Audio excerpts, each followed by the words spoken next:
Kuye mu mirimo y'itorero kera ngewe. Ariko Yesu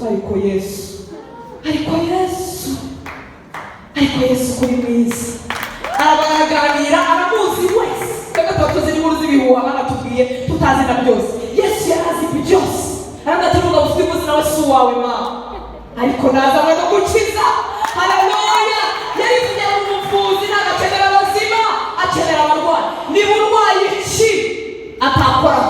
Niba icyo ufite mu buzima bwawe bitari ibikristo nabyo yabasha kubikoraho. Ntabwo yamuciriyeho iteka. Umugore yarakize, isoni n'ikimwaro bisigaraho, ikindi gisigaraho. Aragenda abwira umujyi wose ngo nimuze mureba haraho nabonye Masiya. Haleluya. Yabwizanye byose kandi icyiza cya Yesu yamubwizaho byose n'ugira isoni. Abahanuzi bubariye bavugira ahantu hatariho, ugasanga avuze ibintu by'umuntu byose akabishyira nk'aho ngaho ka rubanda ugataha n'isoni. Ariko icyiza cya Yesu mu masengesho niwegerana nawe azakubwira ibyawe kandi ntabwo uzagira isoni, ahubwo uzahabwa imbaraga zo kubikira. Nimuze twigire imbere tudataha inkuru z'impuha. Impamvu ashaka kudutuma, arashaka kudutuma twarakize, turi bazima, tutari ibisenzegeri. Arashaka gusohoza umurimo wamuzanye. Yazanywe no gukiza ibisenzegeri. Yaje gutangaza umwaka w'imbabazi. Agakiza ntabwo gakorerwa. Imizi impano ntabwo tuzikorera. Aragutoranya agagutoragura udakwiriye, akaguha ibintu. Arashaka kumwigira imbere kugira ngo amuhe n'ibindi utazi ko biterewe. Muze twigire imbere. Impamvu abaza ngo natumane nuko asanga twaragarukiye bugufi yaho twahamagariwe kugira. Akavuga ati cyamumenyesha imigambi y'Imana iri ku buzima bwe. Ntabwo yakora ibyaha. Icyamubwira Imana igambiriye gukorana nawe yava mu birangaza. Icyamumenyesha ibyo data yanditse ku buzima bwe. Ntabwo yaririmba gusa, ntabwo yabwiriza gusa, yakwimbika agapfukama agashaka Imana ari wenyine. Icyakumenyesha imigambi y'Imana iri ku buzima bwawe. Wava mu nshuti zidafite umumaro. Kigare Kristo araza vuba ngaho. Izo nkuru nizo mu cyaro umujyi ntabwo muzikunda. Hari ko ureko waketaje ufite azaza. Yesu azaza. Yaza utarayubaka, yaza warayubatse. Aruba nsore twaganira navuga ati oya wivuga ibintu bya Yesu kuza kuko ndashaka kubanza kurongora. Kubera kutamenya ibyiza tubikiye mu ijuru. Tuba tuzi ko kurongora no kubyara ibyo bya mbere. Hari ibindi amaso atarabona. Nko kurongora abantu barabibonye, kubyara barabibonye, amazu barayabonye, indege bazigiyemo. Hari ibindi tubikiye mu bwami bwa Data. Ariko ntabwo abanguka kuko tutaramuvuga mu ndimi zose no mu moko yose. Kandi haraho icyatuma bitaragera aho bigomba kujya ni uko ucyicaye mu ntebe kandi utaragenewe kwicara.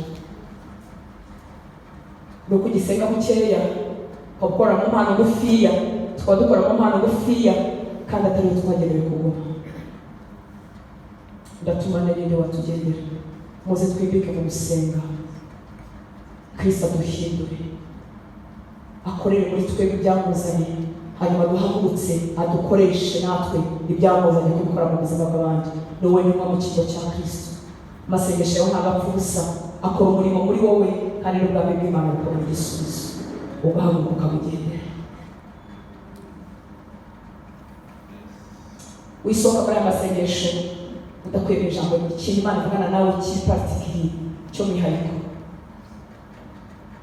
Hariho imihamagaro ya rusange, hariho gusoma Bibiliya za rusange, harimo gusenga kwa rusange.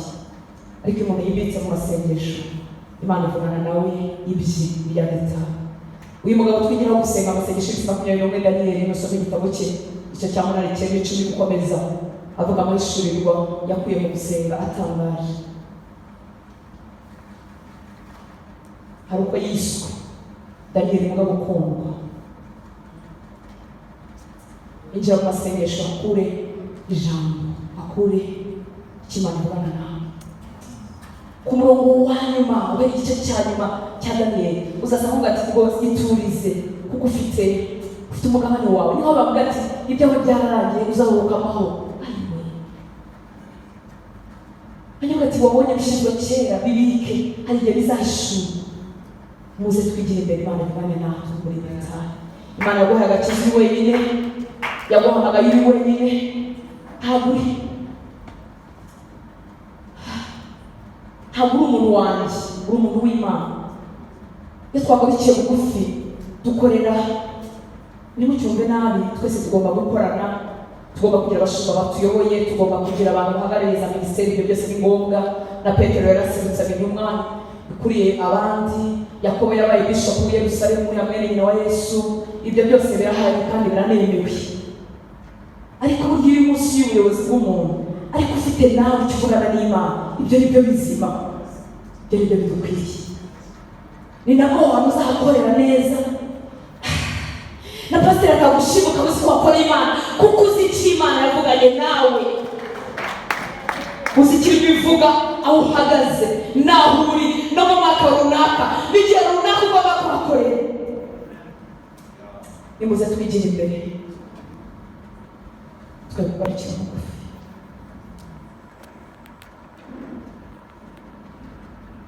Turarugire Imana, twahaguruka tugasenga. Ijwi ry'Imana riracyabaza ngo ndatuma nde, ninde watugendera. Impamvu avuga ngo ndatuma nde, ni uko areba Hortense agasanga nagarukiye bugufi yacyanye inyuma yanshyiriye, akavuga ati cyampa akamenya amasengesho ari muri healing center, akayajyamo agasenga akigira imbere. Icyampa akumva ijwi ririmo rihamagara hirya no hino mu nsengero aho barimo basenga, agasenga akigira imbere, maze akumva icyo mvugana nawe, maze nkamwubaka kubakika, maze nkamukiza, nkamukiza ibyaha, ndaca imigozi y'akarande, nkamukiza ikibazo cy'umukozi isoni, nkamukiza biriya byose, maze nkamutuma mu isi yo mu mwuka hagira imikorere yawe. Iyo umuntu akibaza ngo se yabikoze ntarinze gusenga, aba atarasobanukirwa aho turi naho dukorera. Iyo umuntu akibaza ati se ubu ni ngombwa ngo usenge, se ubu ni ngombwa kwiyirize, aba ataramenya isi dukorera niyayo. Niba Yesu umwana w'Imana yarakoze amasengero, niba yarakomeje minisiteri ye buri munsi yararaga asenga, cyangwa ubundi akazinduka mu gitondo cya kare mu muhogo akajya gusenga, ubundi akibeta abigishwa bakajya gusenga, umwana w'Imana nta bundi buzima bwatsindiye isi. Ushobora kutakora ibyaha byitwa ibyaha, ariko isi ikakuzura kubera kudasenga. Ugasanga iby'isi byagufashe umutima, ugasanga Imana urayivuga, ariko mu by'ukuri mu buzima bwawe uri ku mwanya wo gukangura. Uri umunyabyaha, uri umusambanyi na kodo, uri umusinzi, ariko iby'isi birakuzura. Uhora mutima wawe uhora urehareha, ndagura indi mwenda, ndagura indi nzu, ndagura ingendo. Ni byiza kubitunga, ntabwo twabyaza mu mago tutagiye kubigura, ariko umutima wanjye niki kiwutera kurehareha. Umutima wanjye ukwiye kwifuza ibikari by'Imana, ukwiye kwifuza ubwiza bwa Kristo ntari natunga, ukwiye kwifuza iby'ijuru ntari nabona, ukwiye gukunda iby'umwuka kuruta iby'umubiri. Kandi izo mbaraga ziva mu gusenga. Iyo twigiye imbere twakurikira igipimo cyo gukunda Imana kuruta. Iyo tudasenze tuba abanyamubiri basanzwe, b'abana beza, bangeso nziza, batabuza Satani kwigaragambya iwabo, batabuza amadayimoni kwigaragambya mu miryango yabo.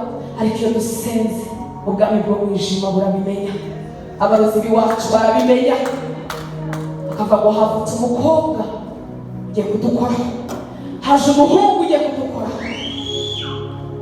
Bakamenya ko aho uhageze, aho wagezeho batari buhagere, bakamenya ko ibirori wakandagiyemo batari bubikoreremo, bakamenya ko karitsiye utuyemo bari buyimukemo. Nimuze dusenge torero ry'Imana. Urugamba ni runini, ni rugari,